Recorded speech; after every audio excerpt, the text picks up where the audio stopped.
Hi student, आप सभी को स्वागत है आपके अपने YouTube channel NSP official classes में।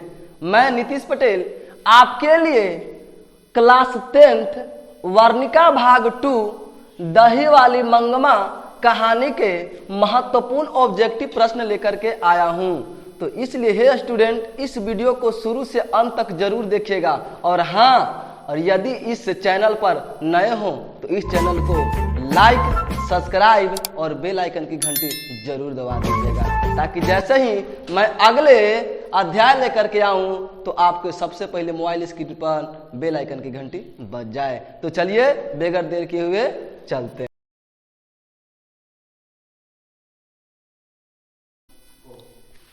चलिए देखिए, प्रश्न है, पहला प्रश्न, दही वाली मंगमा कहानी के लेखक कौन है?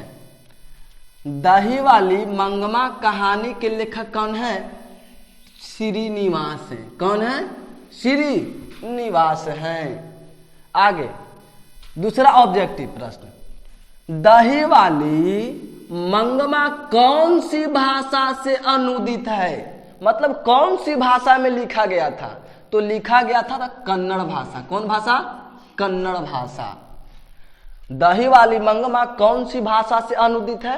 कन्नड़ भाषा से अनुदित है। आगे, श्रीनिवास का जन्म कब हुआ? श्रीनिवास का जन्म कब हुआ? 6 जून 1891 में। कितने में? 6 जून 1891।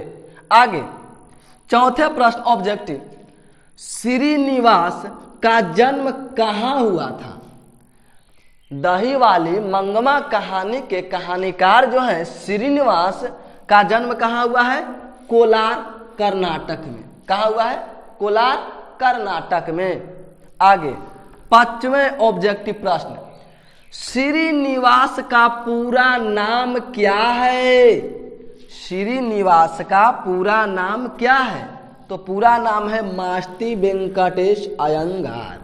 मास्ती वेंकटेश अयंगार। छठे प्रश्न, श्रीनिवास को साहित्य अकादमी पुरस्कार कब मिला? लेखक श्रीनिवास को साहित्य अकादमी पुरस्कार कब मिला था? तो मिला था 1868 में। किस पुस्तक के लिए मिला था साहित्य अकादमी पुरस्कार? तो सन्ना कथे गुल्लू के लिए। इनकी एक रचना है सन्ना कथे गुल्लू। तो अगले ऑब्जेक्टिव में 7वां प्रश्न है, यह है, श्रीनिवास को साहित्य अकादमी पुरस्कार कौन सी रचना के लिए मिला था? तो सन्ना कथे गुल्लू के लिए। 8वां प्रश्न, श्रीनिवास किस भाषा के प्रसिद्ध लेखक है? श्रीनिवास किस भाषा के प्रसिद्ध लेखक है? तो यह कन्नड़ भाषा के। कौन सी भाषा? कन्नड़ भाषा। आगे ऑब्जेक्टिव है, दही 9वें प्रश्न, दही वाली मंगमा कहानी का हिंदी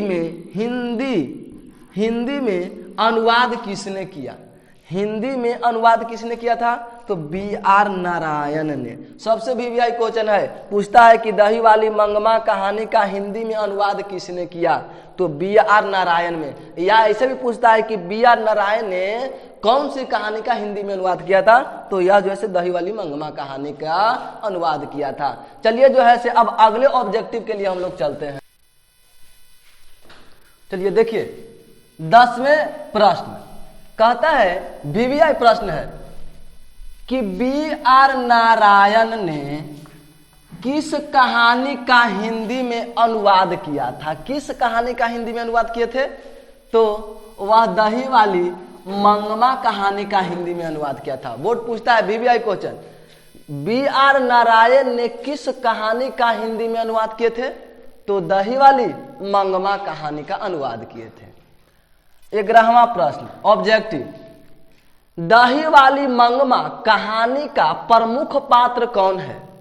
दही वाली मंगमा कहानी का प्रमुख पात्र कौन है? तो मंगमा है। क्या है? मंगमा है। 12वां ऑब्जेक्टिव, मंगमा के बहू का नाम क्या था? मंगमा के बहू का नाम क्या था? तो मंगमा के बहू के नाम था नंजमा। नज्जमा, क्या नाम था? नज्जमा था। आगे, मगमा क्या खाती है? मगमा क्या खाती है? तो मगमा खाती है पान सुपारी। बीबीआई क्वेश्चन, मगमा क्या खाती है? तो मगमा पान सुपारी खाती है। क्या खाती है? पान सुपारी खाती है। आगे, मंगमा क्या चीज का ब्लाउज पहनना चाहती है? जब जो है से इन्होंने बेटा और पुतों से अलग होना रहने लगे, तब जो है से मंगमा सोची कि चलो हम भी क्या चीज का ब्लाउज पहनेंगे? तो मखमल का ब्लाउज पहनेंगे। तो बीबीआई क्वेश्चन है, मंगमा क्या चीज का ब्लाउज पहनना चाहती है? तो मखमल का पहनना चाहती है। आगे, 15वें ऑब्जेक्टिव प्रश्न, सास और बहू, मतलब सास और बहू का मतलब होता है मंगमा और उसके बहू नजमा के बीच झगड़ा किस बात के लिए हुआ था? किस बात के लिए झगड़ा हुआ था? तो पोते के पिटाई को लेकर। एक दिन जो है नजमा अपने बेटे को मार रही थी, जिसे रहा नहीं गया और मंगमा बोल देती है, जिसके कारण जो है से सास और बहू के बीच झगड़ा हो जाता है। तो बीबीआई क्वेश्चन कहता है सास और बहू के बीच झगड़ा किस बात के लेकर हुआ था? तो पोते को पिटाई को लेकर के, पोते के पिटाई को लेकर के। 16वें ऑब्जेक्टिव कहता है, मंगमा पैसा कहाँ जमा करती है? मंगमा पैसा कहाँ जमा करती है? तो माँ जी के पास जमा करती है। कहाँ जमा करती है? माँ जी के पास। आगे, माँ जी कौन है? माँ जी कौन है? तो माँ जी है लेखक की माँ है। लेखक की माँ, लेखक माँ जी कहते हैं, इसलिए मंगमा भी उनके माँ को माँ जी कहती है। आगे, 18वें ऑब्जेक्टिव प्रश्न, मंगमा क्या बेचती है? बीबीआई प्रश्न इग्नोर नहीं कर सकते हैं। मंगमा क्या बेचती है? तो मंगमा बेचती है दही। पूछता है, कई एक बार बोर्ड पूछा भी है कि मंगमा क्या बेचती है? तो मंगमा दही बेचती है। क्या बेचती है? दही बेचती है। आगे, मंगमा दही कहाँ बेचती है? मंगमा आखिर दही तो बेचती है, लेकिन कहाँ बेचती है? तो वह बेचती है बेंगलुरु में। कहाँ बेचती है? बेंगलुरु में। 20वें प्रश्न, मंगमा कहाँ के रहने वाली थी? आखिर मंगमा का घर कहाँ था? गांव का नाम क्या था? तो गांव का नाम था वेंकटपुर। क्या नाम था? वेंकटपुर। आगे, दही वाली मंगमा कहानी किसको संदेश देती है? आखिर जो ये कहानी है दही वाली मंगमा, यह कहानी किसको संदेश देती है? तो यह संदेश देती है हमारे देश की बहुओं की, हमारे देश की बहुओं की। अब आगे जो है से हम प्रश्न ये 22वां लेकर के चल रहे हैं। देखिए, बना रहिए वीडियो में। चलिए देखिए अगले प्रश्न, 22वां नंबर कहता है, मंगमा से पैसा कौन मांगता है? कई एक बार बोर्ड पूछा है कि मंगमा से पैसा कौन मांगता है? तो मंगमा से पैसा मांगता है रंगपा। कौन मांगता है? रंगपा। पैसा कौन मांगता है मंगमा से? रंगपा। रंगपा क्या था? तो रंगपा एक नंबर के लंपट जुआरी आदमी था। मंगमा क्या था? एक नंबर के लंपट जुआरी, अर्थात एक जुआरी व्यक्ति था। रंगपा क्या था? एक जुआरी व्यक्ति था। आगे 24वें नंबर ऑब्जेक्टिव, मंगमा से रंगपा पैसा कहाँ मांगता था? पैसा तो मांगता था, लेकिन कहाँ पैसा मांगता था? तो वह अरमाई कुएं के पास, अरमाई कुएं पर मांगता है। कई एक बार पोर्ट पूछा भी है कि मंगमा से रंगपा पैसा कहाँ मांगता है? तो अरमाई कुएं पर। और अरमाई कुआं कहाँ है? तो अरमाई जो कुआं है आपको रास्ता पर है। अरमाई, देखिए अरमाई का कुआं कहाँ पर है? तो रास्ता पर। 25वां नंबर ऑब्जेक्टिव है कि अरमाई का कुआं कहाँ है? तो रास्ता पर है।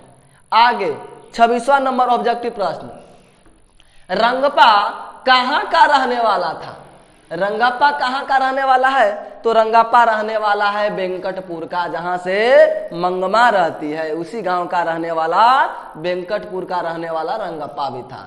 27वां नंबर ऑब्जेक्टिव प्रश्न, मंगम्मा के परिवार में कुल कितने सदस्य थे? उनके परिवार में कुल कितने सदस्य थे? तो 4। एक मंगमा, उनकी एक बहू नजमा एक बेटा और एक जो है से उनके पोता, मतलब कुल टोटल उनके परिवार में कितने सदस्य थे? 4 सदस्य थे। आ गया 28वां ऑब्जेक्टिव प्रश्न। शादी होने के बाद मंगमा से अलग कौन रह रहा था?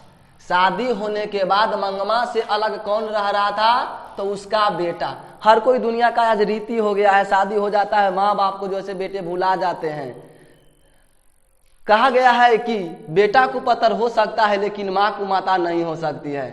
क्या करिएगा, इस दुनिया के रीति रिवाज है। बेचारा शादी हुआ था, उसके बेटा को ना तबे से मंगमा को अलग कर दिया था, उसी समय से अलग रह रहा था, तो उसका बेटा से अलग था।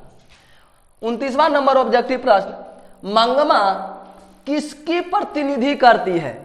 मंगमा किसकी प्रतिनिधित्व करती है? तो एक ग्रामीण महिला को प्रतिनिधित्व करती है। वह इस कहानी से यह देना चाहती है कि यदि भुजाओं में बल है और बेटा पुतो उसको अलग कर दे तो जो है वह आराम से कमा खा सकती है। तो इसलिए वह एक ग्रामीण गांव में रहते हुए भी यह संदेश देती है। तो मंगमा किसकी प्रतिनिधित्व करती है? तो एक ग्रामीण महिला की प्रतिनिधित्व करती है। 30वां नंबर ऑब्जेक्टिव प्रश्न, मंगमा को किससे विवाद था? विवाद मतलब झगड़ा, किससे झगड़ा था? तो मंगमा को विवाद झगड़ा था बहु नजमा से, उसी का बहु नजमा से इसको विवाद था। काहे के लिए? क्योंकि वह एक दिन अपने बेटे को मार रहा था ना, जिसे वह क्या कर दी थी? मना कर रही थी, तो जिसे वह झगड़ा हो गया था। 31वां नंबर ऑब्जेक्टिव प्रश्न, दही वाली मंगमा कहानी के जो लेखक हैं श्रीनिवास, इनका मृत्यु मतलब निधन कब हुआ था? तो 1986 में। कितना में हुआ था? 1986 में। देखिए तो इनको 1968 में जो है साहित्य अकादमी पुरस्कार मिला था। किस किताब के लिए? सुन्ना कथे गुल्लू के लिए मिला था। लेकिन साहित्य अकादमी पुरस्कार मिलने के 20 वर्ष के बाद इनका मृत्यु, 20 साल कहते हैं पलट देंगे, इनको 68 में मिला था, पलट देंगे तो कितना हो जाएगा? 86 में। अंकवा पलट जाएगा तो मृत्यु हो जाएगा 86 में। मतलब इनका मृत्यु कब हो गया था? 86 में।